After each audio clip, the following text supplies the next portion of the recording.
The workers at Gozi Holdings barely noticed the new cleaner. He swept quietly, mopped floors without fuss, and wore a green faded uniform with no name tag. He didn't talk much, but his eyes caught everything. They called him Papa Joe. Nobody knew where he lived.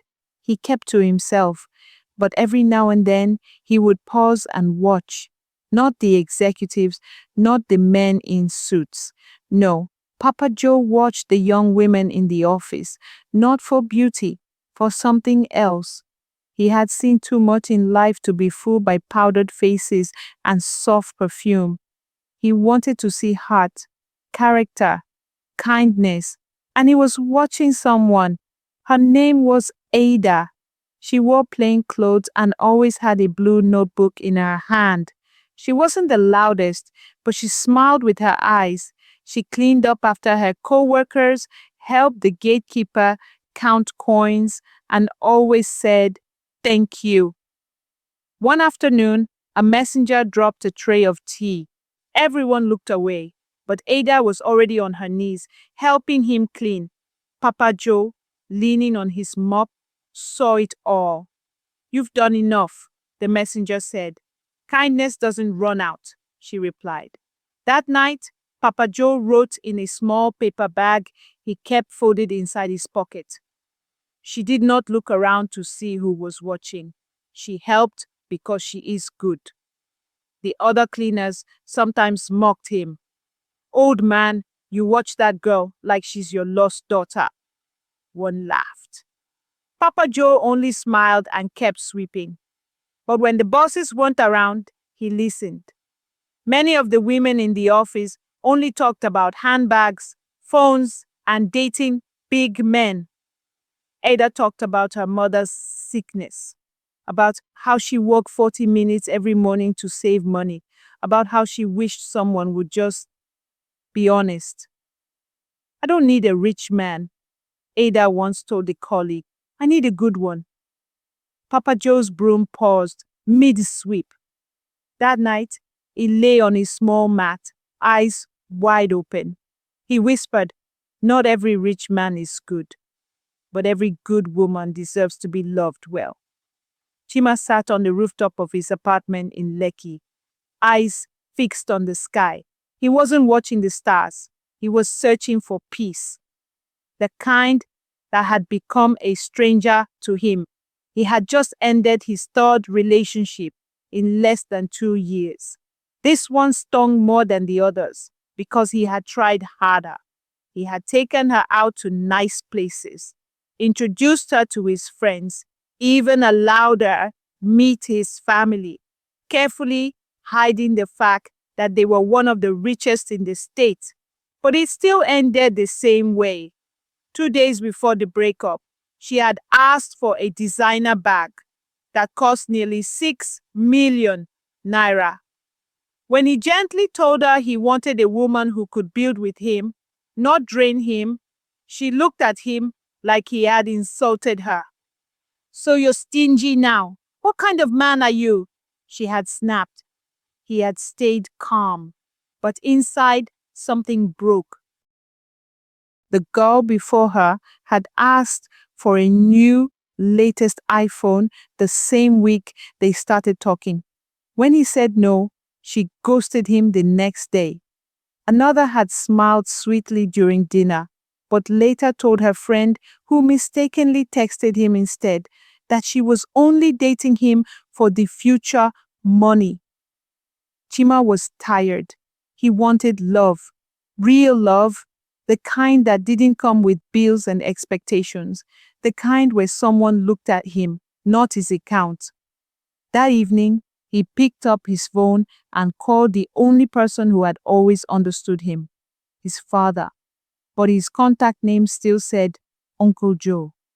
That's what they had agreed on, ever since Mr. Okoro started his undercover plan.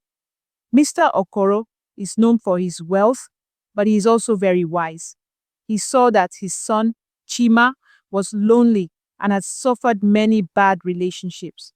Mr. Okoro decided to disguise himself as a cleaner to search for a good, respectful, and loving wife for his son. He believed that only a kind heart would be found in the most humble places. He left his mansion and took up work as a cleaner in one large company.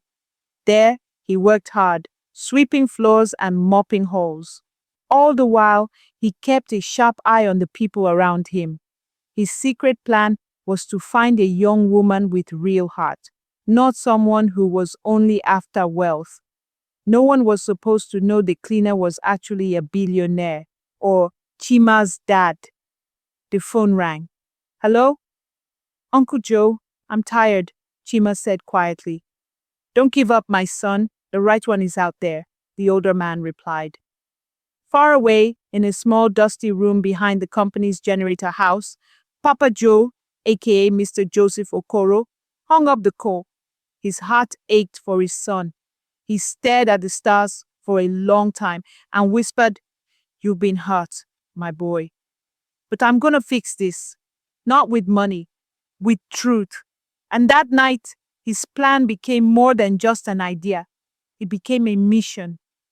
The next day, as Mr. Okoro mopped a busy hall, he overheard a conversation. Two cleaners were talking about Ada. One said, Ada always helps everyone. She's the kindest person here. The other replied, Yes, she works hard even when no one sees her. Mr. Okoro smiled quietly. This was one of the conversations he needed. Ada's reputation grew among the workers. She was not proud or boastful. Instead, she was soft-spoken and honest. Her actions showed her true nature. She helped others, never asking for praise.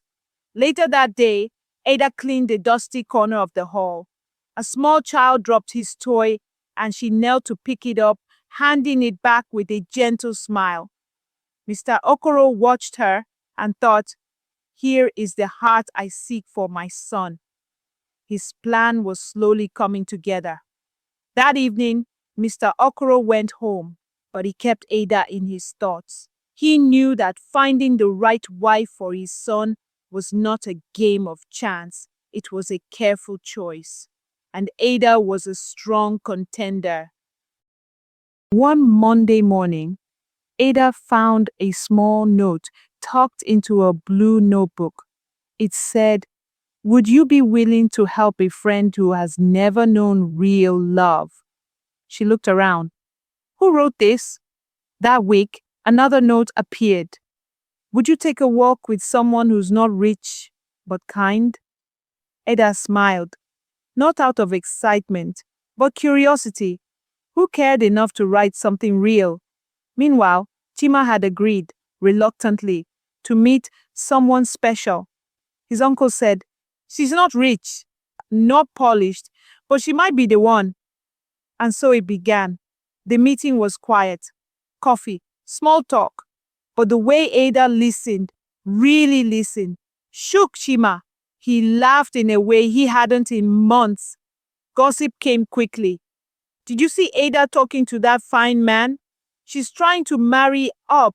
Ada heard the whispers. She didn't care, but she did worry. Was this real? Chima too was confused. What if she finds out who I really am? He asked. If she's real, she'll love you anyway, his uncle said. That weekend, Chima brought Ada to a small art market. They walked hand in hand. She asked nothing, expected nothing. She laughed at silly paintings and shared groundnuts with him. He stared at her like she was magic. 3 months later, Chima sat in Ada's one-room apartment. He looked around, curtain for a door, one small fan, a shelf with second-hand books. And she was happy. He held her hands. I need to tell you something. She looked up. I'm not just Chima. I'm Chima Okoro. My father owns Gozi Holdings. Ada was quiet. He waited. Seconds passed. Then she smiled. I knew there was something different about you, but I fell for your heart, not your name. Papa Joe, watching from the window, let a tear fall. The next week, the staff of Gozi Holdings gathered in the main hall. A letter had gone out. The cleaner, Papa Joe, was to be honored. The crowd whispered. And then Mr. Joseph Okoro walked in, gasps, confusion, shock. I walked among you, not to spy, but to see, he said, to find truth in a world full of lies. He turned to Ada. You are the truth I found. Chima stood beside his father, and in that moment, every mask fell. Their wedding was not big, it wasn't flashy, just family, close friends, and the people who had watched Ada rise from nothing. That was what Ada asked for. She did not want a noisy wedding. Her mama cried. It was tears of joy. The gatekeeper danced, and Mr. Okoro hugged Ada like she was his own daughter, because now she was. Chima whispered to her during the vows, "Thank you for loving me when you thought I had nothing." Ada smiled. "You always had something. You just didn't know it." And so, the girl with the blue notebook became the bride of the billionaire's son. But more than that, she became the symbol of something rare. Not all that glitters is gold, and not all who wear overalls are poor. Moral of the story: the richest hearts often wear the simplest clothes. Don't chase money, chase character. Subscribe for more emotional African stories that will leave you thinking long after the last word. The end.